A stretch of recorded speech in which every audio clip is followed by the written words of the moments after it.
The first thing she felt was the searing pain across her abdomen. The second was the cold, empty space on the chair beside her bed, the chair where her husband was supposed to be. When Elara Vance opened her eyes after the emergency C-section that saved her daughter's life, her world had been torn apart. Her loving husband, Mark, was gone. The man who had held her hand and promised to be there when she woke up had vanished, leaving nothing but a ghost of his cologne and a mountain of questions. But in his place, a stranger sat by the window, his silhouette framed by the harsh morning light. He was a man with eyes that held a sorrow of their own and a power she couldn't yet comprehend. This is the story of how a moment of ultimate betrayal led to an encounter that would change everything, proving that sometimes your life has to be completely destroyed before it can be truly rebuilt. The morning of Tuesday, June 10th, 2024, had begun with the sweet, cloying scent of pancakes and synthetic maple syrup. Mark Thompson insisted on making them. It was his last chance to spoil my girl's breakfast, he'd called it. His voice a low, charming rumble that had always made Elara's heart flutter. At 38 weeks pregnant, Elara was less a person and more a walking, aching vessel for their daughter, a tiny human who had decided to get stubbornly comfortable in the breech position. "You're sure you're okay with this, honey?" Mark asked, sliding a plate in front of her. His blue eyes, the color of a summer sky, were filled with a manufactured concern that she was at the time completely blind to. A C-section sounds so intense. It's not a choice, Mark. Dr. Miller was very clear. It's the safest way for her to arrive, Elara replied, rubbing her monumentally swollen belly. Besides, you'll be right there, holding my hand, annoying me with bad jokes until I can't feel my legs. He smiled a perfect, practiced smile that had charmed her parents, her friends, and every bank loan officer they'd ever met. Wouldn't miss it for the world, Elara. You and Lily, you're my whole world. Their life from the outside was a perfectly curated dream. Mark was a self-employed financial consultant who he claimed helped small businesses find their footing. He was handsome, charismatic, and endlessly supportive of Elara's career as a freelance children's book illustrator. They lived in a charming two-bedroom apartment in a leafy suburb of Austin, Texas, the second bedroom meticulously transformed into a nursery. Elara had painted the walls with whimsical murals of friendly giraffes and hot air balloons. Mark had assembled the crib, complaining theatrically the entire time, but finishing it with a proud flourish. It was a life built on promises, a future painted in pastel colors. Their final checkup with Dr. Miller was supposed to be a routine confirmation of their scheduled C-section for the following week. But Lily, it seemed, had other plans. Her heart rate is showing some slight decelerations. Dr. Miller said, her brow furrowed as she studied the monitor. It's nothing to panic about, but I don't love it. I think the best course of action is to admit you now and do the procedure this afternoon. No sense in waiting. Panic, cold and sharp, pierced through Elara's calm. Today. But we're not ready. The hospital bag is only half packed. Mark put a steadying arm around her. Hey, it's okay. We're ready. She's ready. I'll run home and get the bag. I'll call your mom. I'll handle everything. You just focus on you and our little girl. He kissed her forehead, his lips cool. I'll be back before you can even change into the gown. I promise. He was a whirlwind of reassuring efficiency.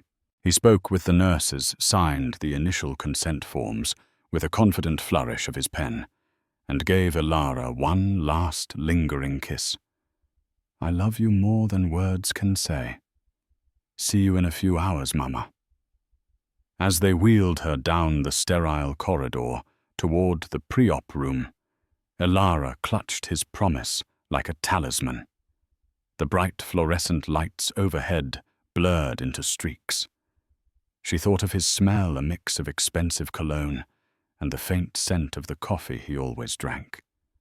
She thought of his smile, the way it crinkled the corners of his eyes. He was her rock, her partner, her everything.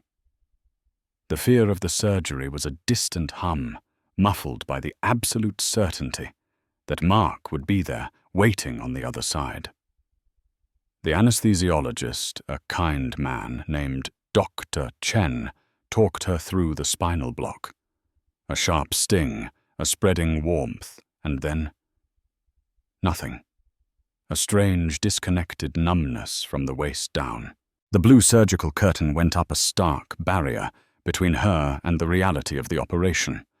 A nurse whose name tag read Grace held her hand. "Your husband is just signing the final paperwork. He'll be right in to sit with you, Grace," said her voice, a soothing balm. Elara nodded her head, feeling heavy on the pillow.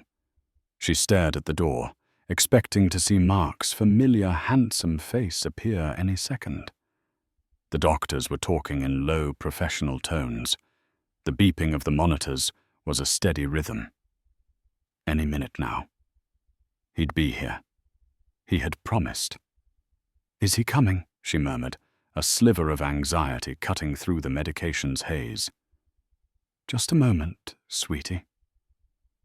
Sometimes the paperwork takes a while." Grace squeezed her hand. The surgeon announced, "Okay, Elara, we're starting now.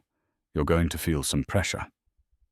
She felt a strange tugging sensation, an abstract rummaging inside her own body. Her eyes remained glued to the door. Where was he? Did he get stuck in traffic? Did he forget something? The scenarios, each more unlikely than the last, tumbled through her fogged mind.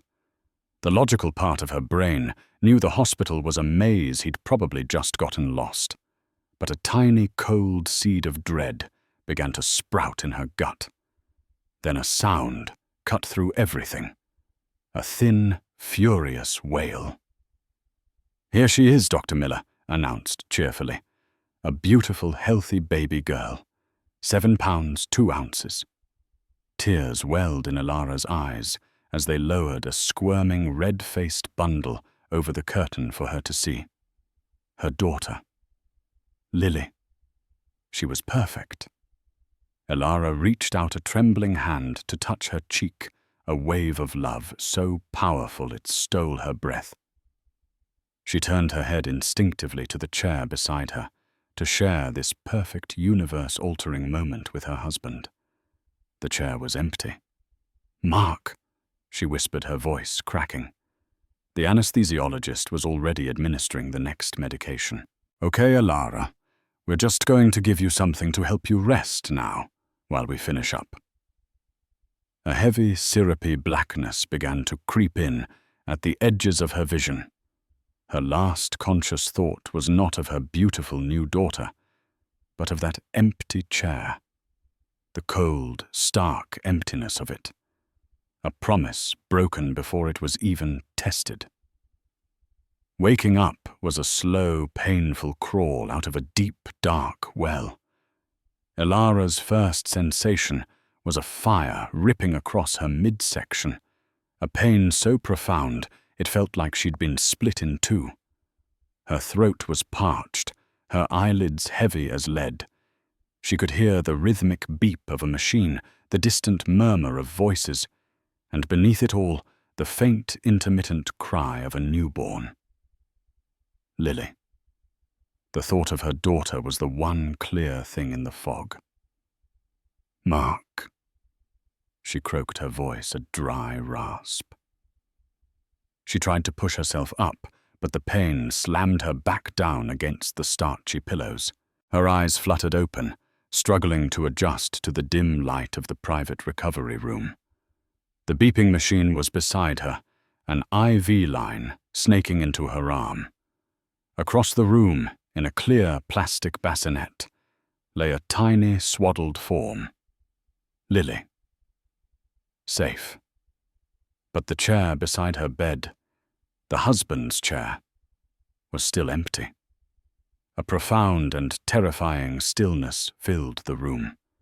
The joy of her daughter's birth was being rapidly swallowed by a cold, creeping dread. Where was he? Why wasn't he here, holding her hand, beaming over their daughter, telling her how amazing she was? Her gaze drifted towards the large window that looked out over the hospital's manicured gardens. A figure stood there, his back to her. A tall man in a dark, impeccably tailored suit. He wasn't a doctor. He wasn't a nurse. He was just standing there, his hands clasped behind his back, looking out at the fading afternoon light. He seemed so out of place, a shard of corporate steel in a world of soft pastels and medical sterility. Fear, sharp and primal, shot through her. Who was this man? Had something happened? Was he a police officer? A hospital administrator about to deliver terrible news? Who are you? She managed to ask, her voice trembling. The man turned slowly. He had a strong, angular face, dark hair flecked with silver at the temples, and the most tired, intelligent eyes she had ever seen. They were eyes that seemed to have witnessed a great deal of the world's sorrow, and none of its cheap surprises. He looked to be in his late 40s, and he carried himself with an aura of quiet, unshakable authority. He didn't answer immediately.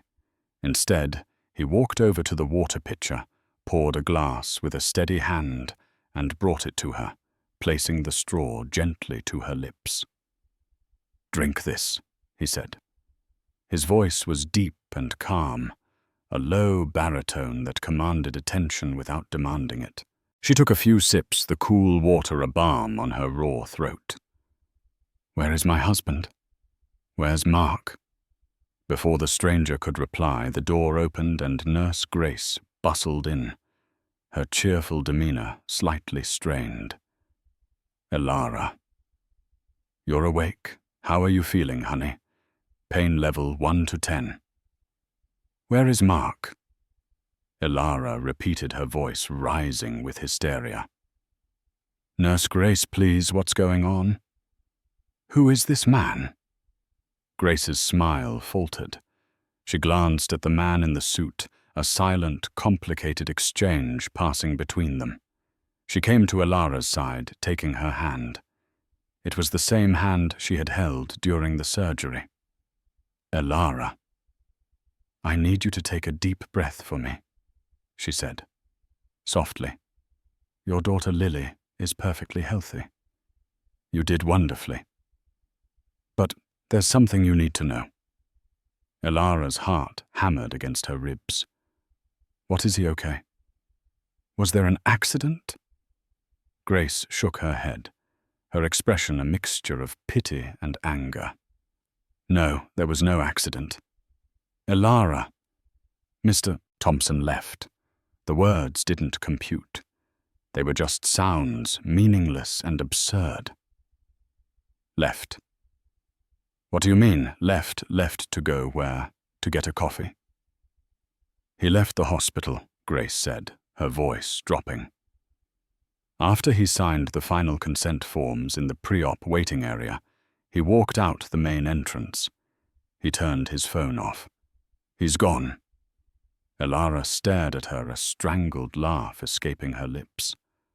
"No. No, that's not possible. You're mistaken. He promised. He promised he would be here." She looked wildly around the room, as if he might materialize from the shadows. "He loves me. He loves our baby. There has to be a mistake." It was the man in the suit who spoke next, his voice cutting through her denial with gentle precision. "There's no mistake, Mrs. Vance. The hospital security has him on camera leaving the premises at 2:17 p.m. His car left the parking garage 4 minutes later. He's not here." The clinical finality of his words shattered her. The world tilted on its axis, the room blurring into a nauseating swirl of white walls and beeping machines. The pain in her abdomen was nothing compared to the colossal gaping wound that had just been torn open in her chest. He was gone. He had left her. He had abandoned her while she was being cut open on a surgical table to deliver his child. A sob, raw and agonizing, ripped from her throat. The carefully constructed world of pancakes and murals and promises dissolved into an unbearable reality. It was all a lie. "I don't understand." She wept the tears hot against her skin. Why would he do this? Nurse Grace busied herself checking Elara's vitals, murmuring soothing words that didn't penetrate the thick wall of her grief.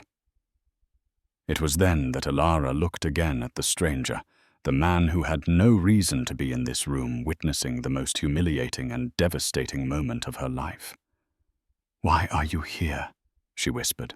He pulled the visitor's chair, Mark's chair, closer to the bed. "My name is Julian Davenport," he said, his voice devoid of pity, filled instead with a quiet strength. "I was in the surgical waiting area for another matter when I overheard the nurses discussing your situation. They were scrambling, trying to figure out what to do, who your emergency contact was. They said your husband had vanished." He paused, his gaze steady. "I couldn't in good conscience allow you to wake up to that news alone. So I told the staff I was a family friend and that I would wait." Elara stared at him bewildered. A complete stranger had stayed for her when her own husband had fled. But why a shadow passed over Julian Davenport's face, a flicker of an old deep pain. "Let's just say I know what it's like to feel alone in a place like this. No one should have to face this by themselves." He gestured toward the bassinet. "You have a beautiful daughter, Mrs. Vance.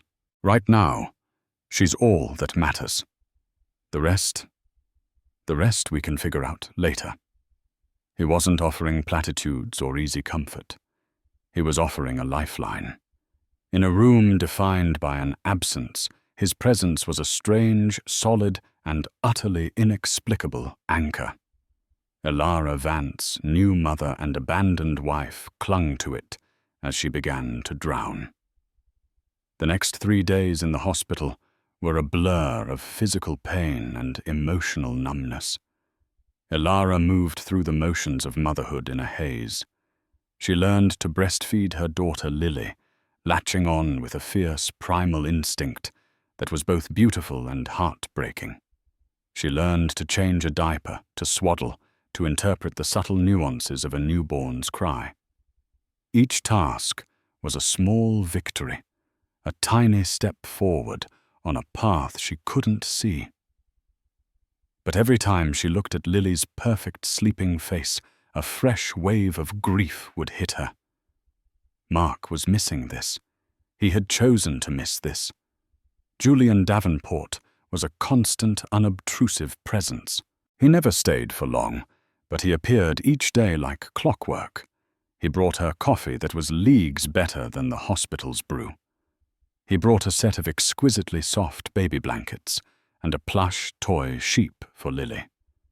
He spoke quietly with the nurses, ensuring she had the best care. When her own mother, flustered and weeping, arrived from out of state, Julian introduced himself simply as a colleague of Mark's, here to help deflecting any difficult questions with practiced ease. Her best friend, Chloe Sanders, was less easily managed. A sharp, cynical journalist, Chloe arrived like a hurricane of protective fury. "Okay, spill it," Chloe demanded, after cornering Elara alone. "Who is the guy in the $1,000 suit playing guardian angel? And where the hell is Mark?" Elara told her everything, the words tumbling out in a broken, tearful mess. Chloe listened, her expression hardening with every detail. A con man? He has to be, Chloe declared flatly. The charming husband, the vague consultant. Job, the sudden disappearance when a real permanent responsibility shows up. It's a classic Elara, and this new guy, Julian Davenport. It's too good to be true. Nobody is that altruistic. He wants something.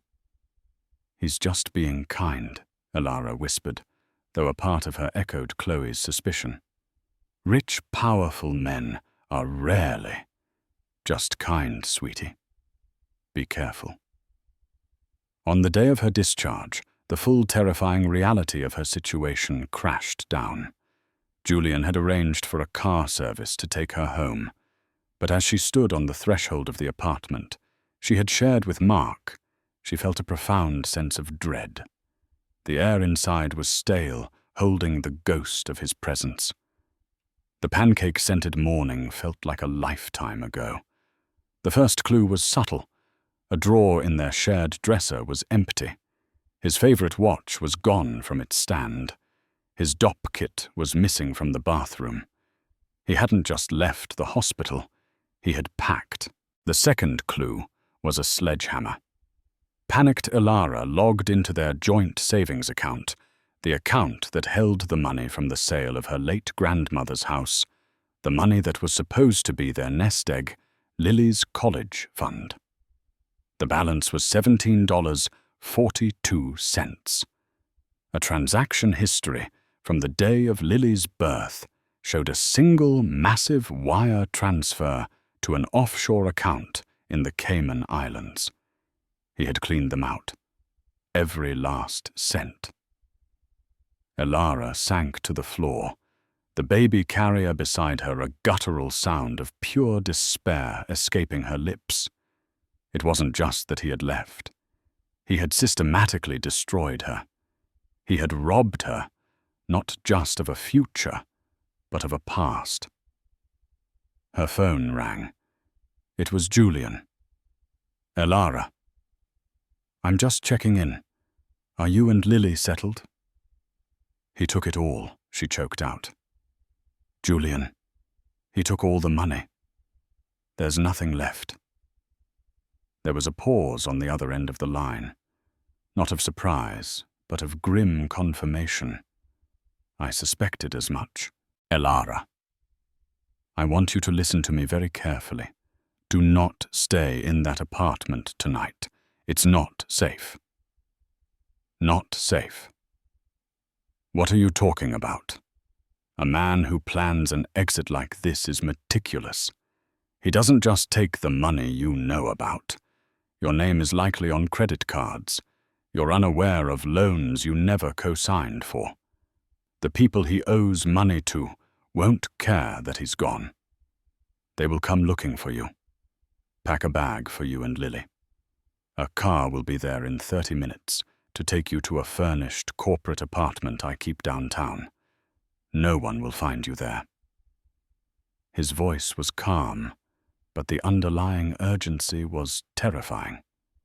He wasn't speculating. He was stating facts. Elara, dazed and terrified, did as she was told. She packed diapers, onesies, and the few personal items that mattered, her hands moving on autopilot. Later that evening, in the sterile, impersonal luxury of the high-rise apartment, Julian finally told her his story. They sat on a leather sofa, the city lights twinkling below like a galaxy of indifferent stars. Lily slept peacefully in a brand-new travel crib Julian had arranged to have delivered. You asked me why I stayed, he began, his gaze fixed on the view. You have a right to know it's not just random charity. He took a slow, deep breath. 10 years ago, in the same hospital where you gave birth, my wife, Catherine, went into labor with our son. It was supposed to be a routine delivery. But there were complications. An amniotic fluid embolism. It's rare and it's catastrophic. His voice grew thick with a decade-old pain. She died on the table. Our son Thomas survived for 6 hours in the NICU before he passed away. I was in the waiting room, just like Mark was supposed to be. I went from being an expectant father to a widower in the space of an afternoon. He finally turned to look at her, his eyes hollowed out by the memory. I've spent the last 10 years building my law firm into a fortress. Davenport and Associates. We specialize in high-stakes financial litigation. I bury myself in work because it's the only thing that makes sense. Every year on the anniversary of their deaths, I go to the hospital's memorial garden. That's where I was when I heard the nurses talking. When I heard a husband had abandoned his wife during an emergency C-section, it was like a ghost story from my own life, twisted into something monstrous. I couldn't save Catherine, but I couldn't walk away from you.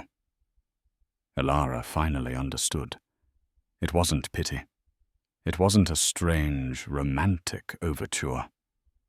It was a shared grief, a resonance of trauma that echoed across a decade. He saw in her predicament a shadow of his own powerlessness. He wasn't saving a damsel in distress. He was honoring the memory of his wife by refusing to let another woman face the abyss alone. "Julian," she whispered, her own tears blurring the city lights. "I'm so sorry." "Don't be," he said, his voice firming up, the lawyer replacing the grieving husband. "Sorrow doesn't help. Action does. This man Mark, he didn't just break your heart. He committed serious financial crimes against you. My resources, my firm, they are now at your disposal. We are going to find him, and we are going to dismantle the life he stole from you piece by piece." In the sterile silence of the apartment, surrounded by the wreckage of her old life, Elara felt something she hadn't felt since she woke up in that hospital room, a tiny, fragile flicker of hope. And it was mingled with a cold, rising fury. Julian Davenport was not a man who made idle promises. The morning after Elara moved into the secure apartment, his professional machine roared to life. He introduced her to Elara Vance, a former FBI white-collar crime investigator with a bloodhound's nose for financial trails and a demeanor as dry as old parchment. Arthur, now Julian's head of investigations, set up a command center in the apartment's spare bedroom. "First things first, Mrs. Vance," Arthur said, his fingers flying across a keyboard, pulling up secure databases. "Let's find out who you were actually married to." The name Mark Thompson was a ghost. There was a Mark Thompson born in Ohio, with the same birth date, but he had died in a car accident at age 16. The man Elara had married had stolen a dead boy's identity. His social security number was a fabrication expertly crafted to pass initial checks, but falling apart under deeper scrutiny. The college degrees he'd framed on their wall were fakes. The company he claimed to run, Thompson Financial, was nothing more than a P.O. box and a sleek website with stock photos of smiling business owners. "He's a professional," Arthur noted, a hint of grudging respect in his voice. This wasn't his first rodeo. For 2 weeks, Elara cared for Lily, her life shrinking to the rhythm of feeding, sleeping, and changing. In the other room, Arthur and his team methodically peeled back the layers of the lie that had been her life. Each revelation was a fresh stab of betrayal. They discovered he had used her pristine credit and her stolen inheritance as collateral to secure a series of high-interest business loans from predatory lenders. The loans weren't for a business. They were just cash funneled through a series of shell corporations before vanishing into the same Cayman Islands account that held Elara's savings. He hadn't just emptied their joint account. He had saddled her with nearly $500,000 in debt. He was bleeding you dry from the day he met you. Julian explained, his face grim as he reviewed the documents. The marriage was just the final step to gain complete access to your assets. Elara felt a wave of nausea. She thought back to their whirlwind romance. They had met at a gallery opening. He'd been so charming, so interested in her art, so different from the cynical artists and writers she usually dated. He'd talked about wanting a family, a stable life. Every word had been a lie, a carefully chosen lure.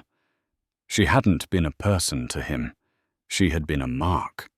The breakthrough came from an unexpected source, a property tax record. One of the shell corporations was linked to a small, isolated cabin in the Texas Hill Country, purchased 2 years prior.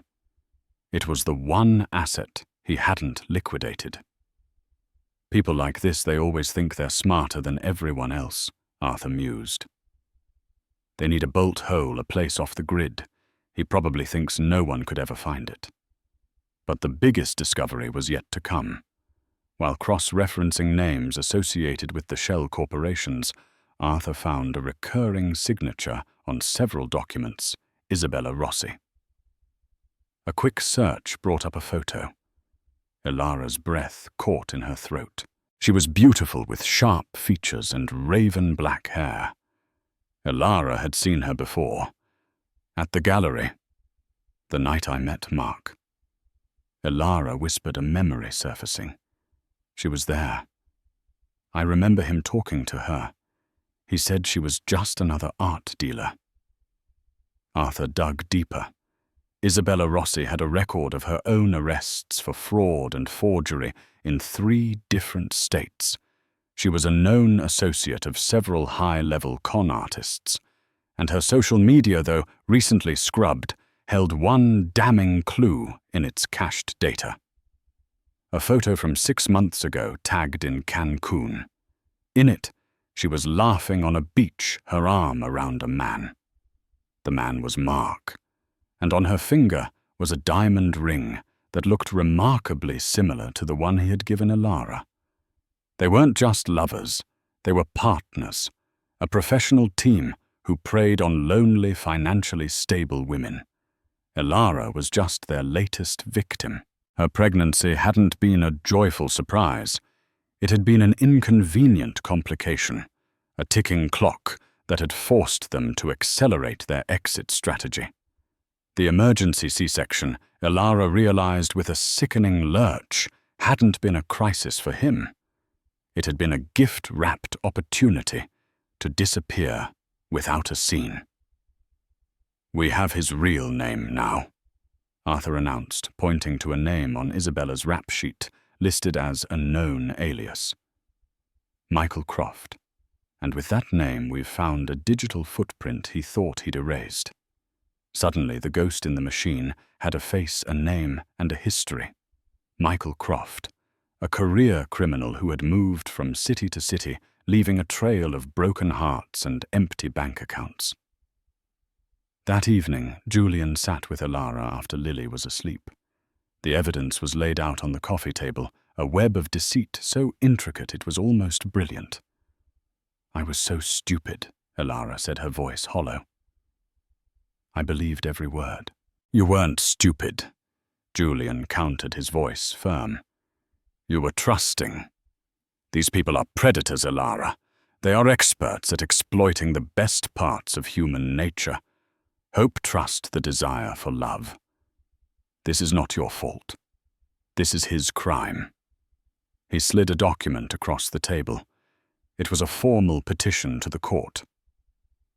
"My team has prepared this. We're filing for an annulment on the grounds of fraud.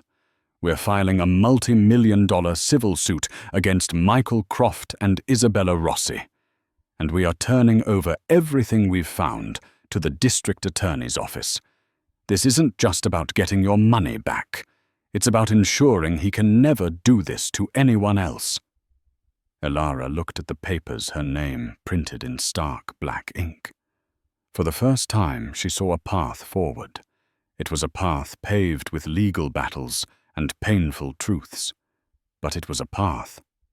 What if he fights back? She asked, a tremor of fear in her voice. What if he comes after me?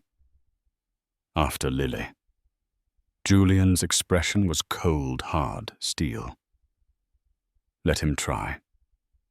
He may be a skilled con artist, Elara, but I am a very, very good lawyer. He has stolen from you. I will take from him the one thing he can't afford, to lose his freedom.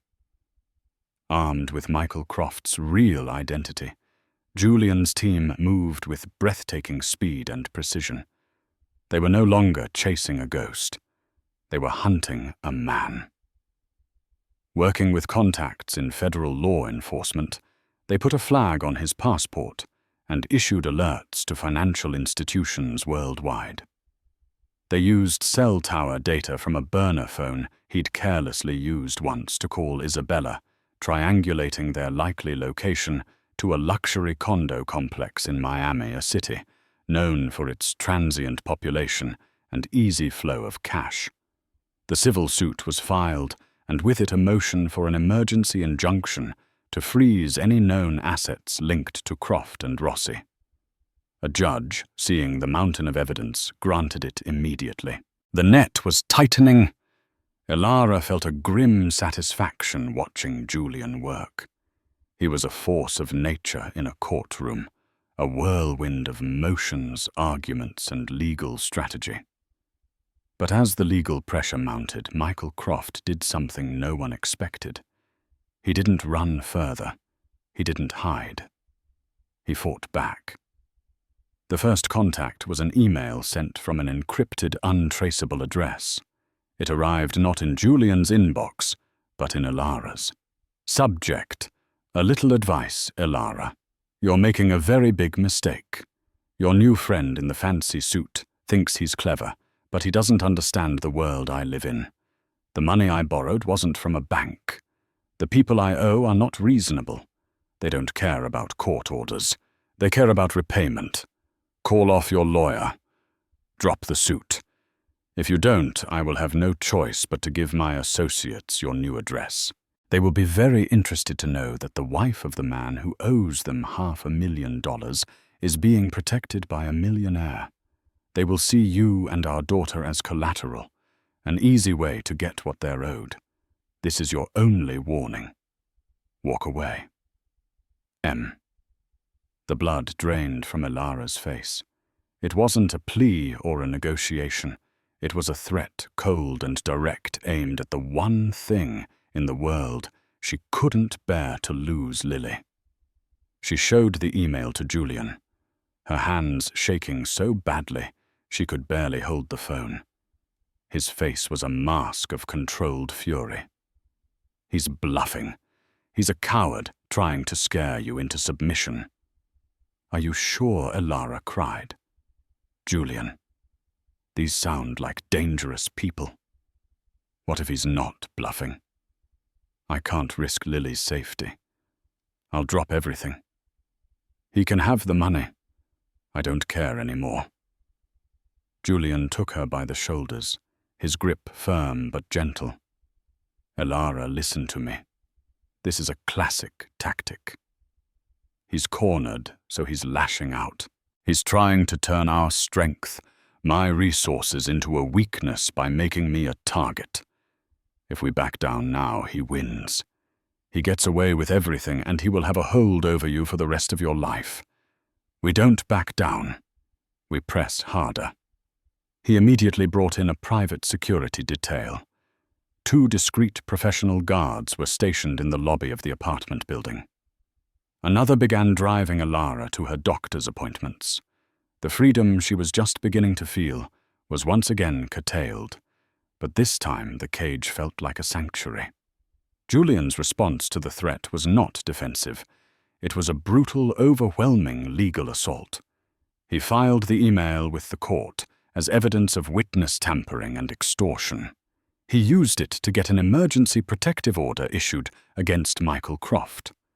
He then took the information about the dangerous associates and handed it to a friend in the U.S. Marshals Service. Croft made a fatal error, Julian explained to Elara, pacing the apartment as he dictated instructions to his legal team over the phone. He admitted in writing to being involved with organized crime.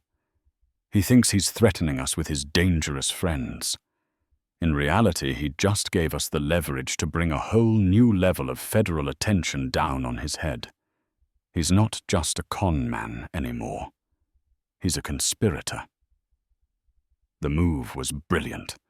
Croft had intended to isolate and terrify Elara. Instead, he had handed Julian the perfect weapon to escalate the situation beyond a simple fraud case. 2 days later, the trap was sprung. Arthur, using a clever bit of digital subterfuge, sent a phishing email to Isabella Rossi, disguised as a notification from their offshore bank about a security breach. Panicked that their stolen money was at risk, she logged in through the fake portal, giving Arthur's team access to her computer's location and camera. They watched as she and Michael Croft argued in their Miami condo. He was frantic, shouting about the lawyer who wouldn't back down. She was stuffing cash and fake passports into a designer handbag. They were planning to run. Arthur calmly picked up his phone. They're at the Bristol on Brickell Avenue, apartment 2804, and they're packing. He relayed the information to the U.S. Marshals, who were already staged nearby. Elara and Julian watched on a live feed from a secure laptop. They saw the SWAT team move silently down the hallway. They saw them breach the door. They saw Michael Croft, her mark thrown to the ground, his face contorted in shock and fear. He looked small and pathetic without his charming smile and expensive suit. Isabella Rossi screamed, her beautiful face a mask of ugly fury. As they were led away in handcuffs, Michael looked directly into a security camera in the hallway, his eyes burning with impotent hatred. It felt like he was looking right at Elara. She didn't flinch. The fear that had held her hostage for weeks was finally gone, replaced by a cold, quiet calm. He wasn't a monster. He was just a weak, greedy man who had underestimated the woman he'd destroyed and the man who had helped her stand back up. The arrests of Michael Croft and Isabella Rossi were not the end of the story, but the beginning of a new, grueling chapter. The legal process was a slow, grinding machine. Elara had to give a formal deposition, a gut-wrenching experience where she recounted her entire relationship with Michael, from the charming first date to the devastating discovery in her bank account. She sat across a table from his defense attorney, a slick reptilian man who tried to paint her as a naive, complicit participant. But Julian was by her side for every moment. He prepped her, coached her, and during the deposition, he acted as an impenetrable shield. Every time the defense lawyer tried to twist her words or question her character, Julian would object with a calm, lethal precision that left the other man stammering. In that sterile conference room, Elara saw the full extent of his power. He wasn't just a kind man who had been in the right place at the right time. He was a brilliant legal warrior, and he was fighting for her. The evidence was overwhelming. Financial records, the threatening email testimony from 2 other women Michael had conned in the past, it all painted an undeniable picture. Michael and Isabella took a plea deal to avoid a longer sentence, pleading guilty to multiple counts of wire fraud, identity theft, and conspiracy. Seeing Michael in the courtroom on the day of his sentencing was a surreal experience. He had lost weight in jail, and the confident swagger was gone, replaced by a sullen, defeated slump. He refused to look at her. The judge sentenced him to 15 years in federal prison. Isabella received 8. The gavel came down, and just like that, the monster that had haunted her life was caged. With the criminal case over, Elara could finally breathe. The civil suit continued, and Julian's forensic accountants managed to claw back a surprising amount of the stolen money from various hidden accounts. It wasn't everything, but it was enough. Enough to pay off the fraudulent debts Michael had taken out in her name. Enough for a fresh start. Life began to find a new rhythm. The security guards were gone. Elara and Lily moved out of the corporate apartment and into a small, sunny rental house that Elara chose and paid for herself. It was modest, but it was hers. The sterile silence of the high-rise was replaced by the sound of Lily's happy gurgles and the scratch of Elara's charcoal pencils on paper. She had started drawing again. At first it was just therapy sketching Lily's sleeping face or the pattern of sunlight on the living room floor. But then an idea sparked. A children's story about a little firefly who loses her light but is helped by all the other creatures in the forest to find it again, realizing the light was inside her all along. The story poured out of her, fueled by the pain resilience and unexpected kindness she had experienced. Julian remained a quiet, steady presence in her life. The lawyer-client relationship had officially ended, but a friendship had taken root. He would stop by on weekends, not as a powerful attorney, but as Julian.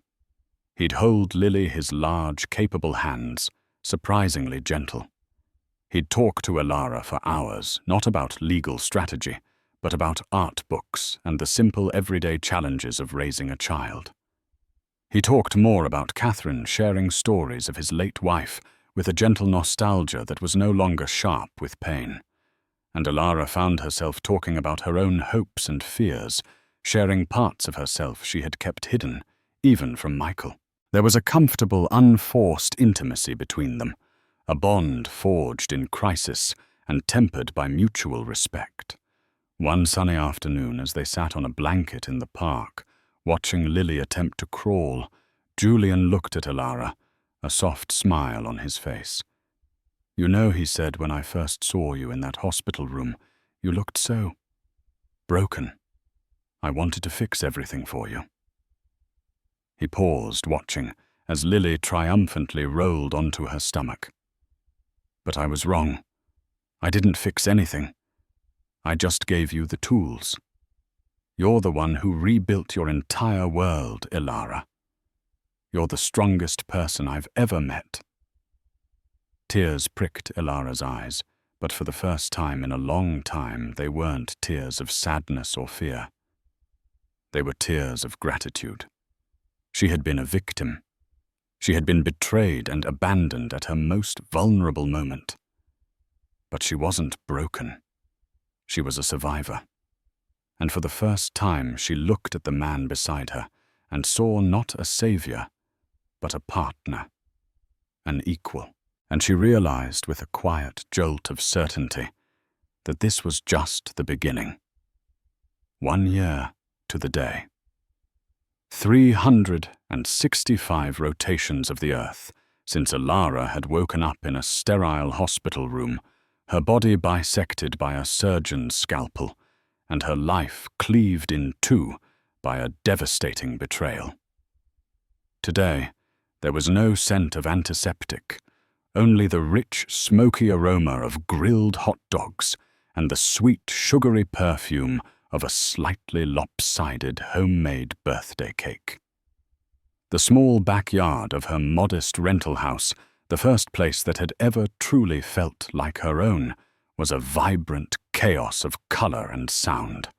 A banner hand-painted by Elara, with the whimsical characters from her book, fluttered in the warm Texas breeze, its cheerful letters proclaiming, "Happy first birthday, Lily." Elara stood by the sliding glass door, a gentle anchor in the joyful storm.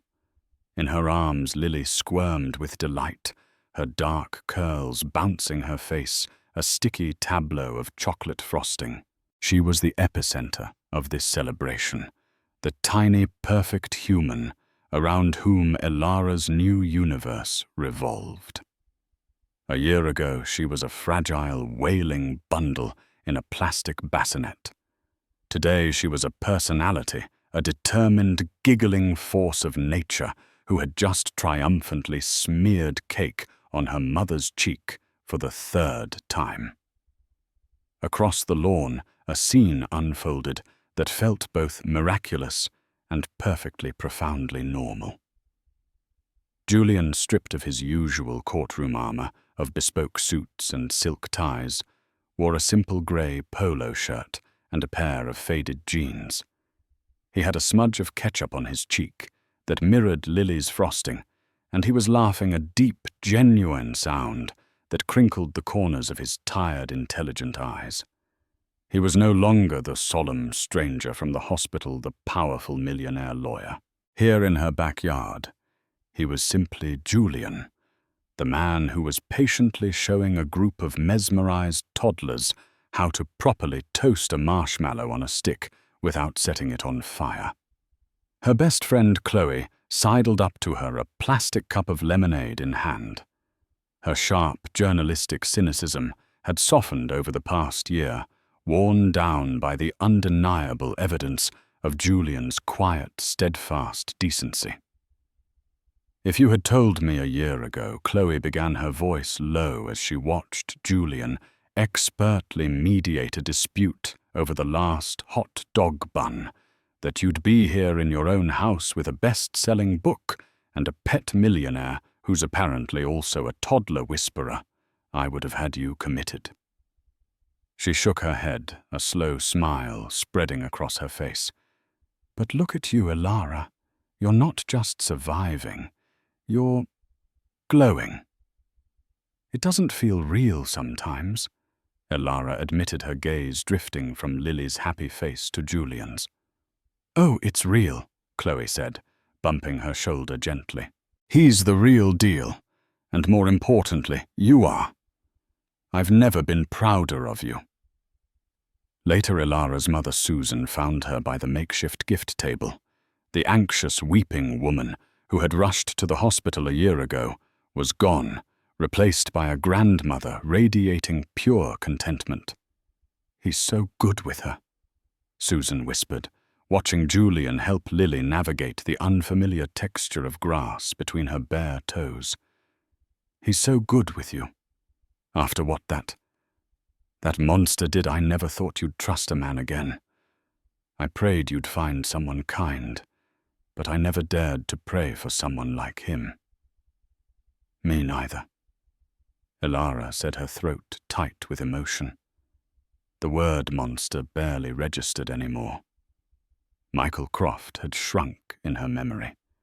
He was no longer a terrifying spectre of betrayal, but a pathetic, two-dimensional character in the prologue of her real story. The gaping wound he had left behind had not simply scarred over. It had become the fertile ground from which this new, beautiful life had grown.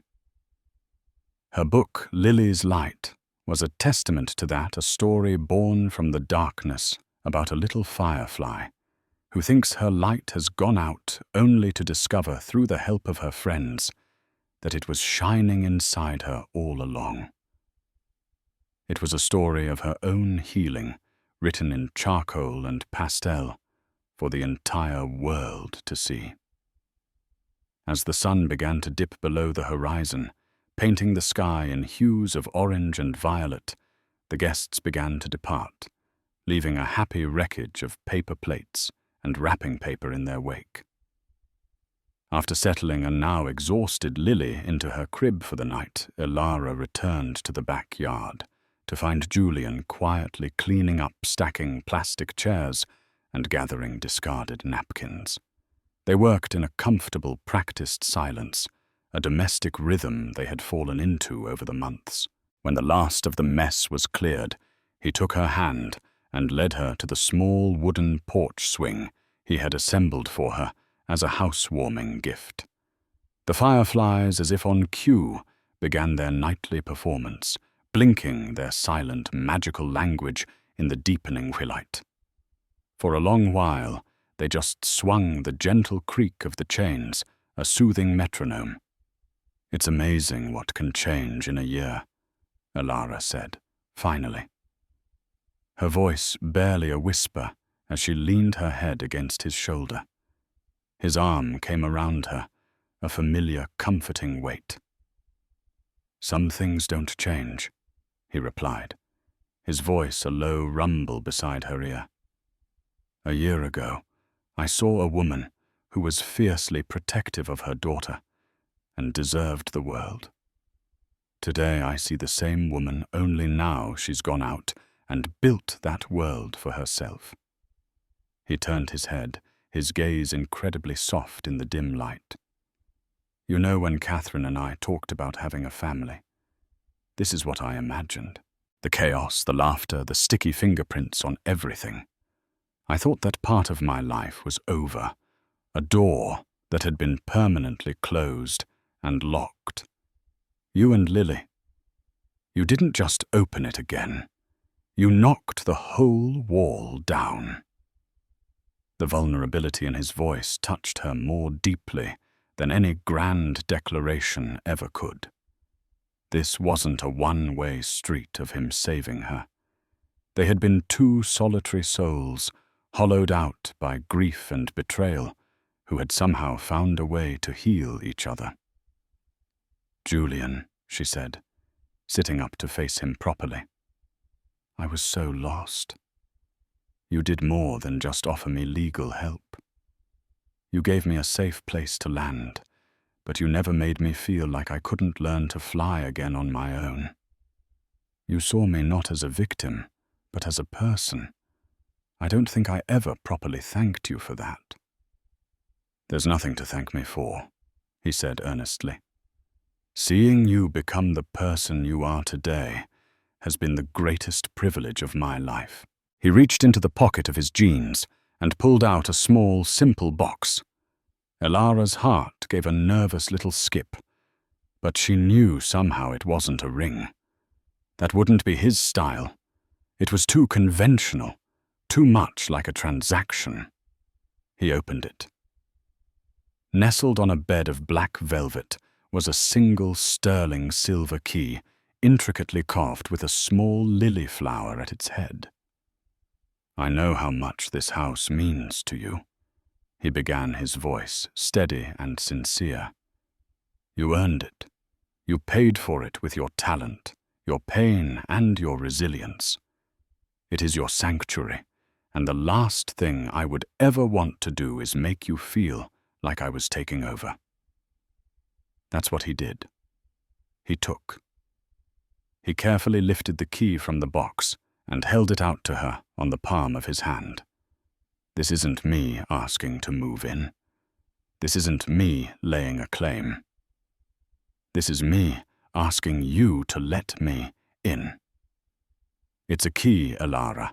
You can offer it and you can take it back. It only works if you want it to. I'm not promising you a perfect life or a fairy tale ending, but I am promising to be here. To grill hot dogs, to assemble furniture, to read bedtime stories, and to love you and Lily for the rest of my days. I promise to always be on the other side of the door." Tears streamed down Elara's cheeks, hot and silent. She thought of the promise Mark had made as they wheeled her into surgery, a hollow, easy promise that had evaporated in the face of the slightest inconvenience. And she looked at this man, who had made no grand promises at all, yet had shown up day after day and kept every single one he'd ever implied. He had stayed. He had fought. He had respected her. He had loved her. Slowly she reached out and curled her fingers around the key. Its cool metal was a solid, reassuring weight in her hand, a symbol not of possession, but of a choice freely made. I think she said, her voice thick but clear, her heart so full she thought it might burst, that Lily and I would like that very much. She leaned in and kissed him a kiss that tasted of sunlight, hope, and the sweet promise of 1,000 ordinary, wonderful tomorrows. It wasn't an ending. It was a beginning, finally, on her own terms. Much later that night, long after Julian had gone, she stood in the doorway of Lily's room. Her daughter was asleep in her crib, one chubby arm, thrown over a plush toy sheep, the first gift Julian had ever given her. On the walls, Elara had painted new murals. There were no hot air balloons or caged giraffes. Instead, she had painted a sprawling, magical forest full of brave little fireflies, their lights shining brightly together, illuminating a path through the dark woods towards home. Elara's journey began in the darkest moment of betrayal a person can endure, abandoned during childbirth, and left in financial ruin. But her story isn't just about the pain she suffered. It's a powerful testament to the incredible strength of the human spirit. It shows that even when your world is systematically destroyed by someone you trust, you have the capacity to rebuild it stronger and more beautiful than before. It's also a story about the unexpected kindness of strangers and how one person's compassion born from their own past tragedy can be the catalyst that changes everything. Elara didn't just find a new life. She forged it herself with a little help from a man who understood that true support isn't about saving someone, but about empowering them to save themselves.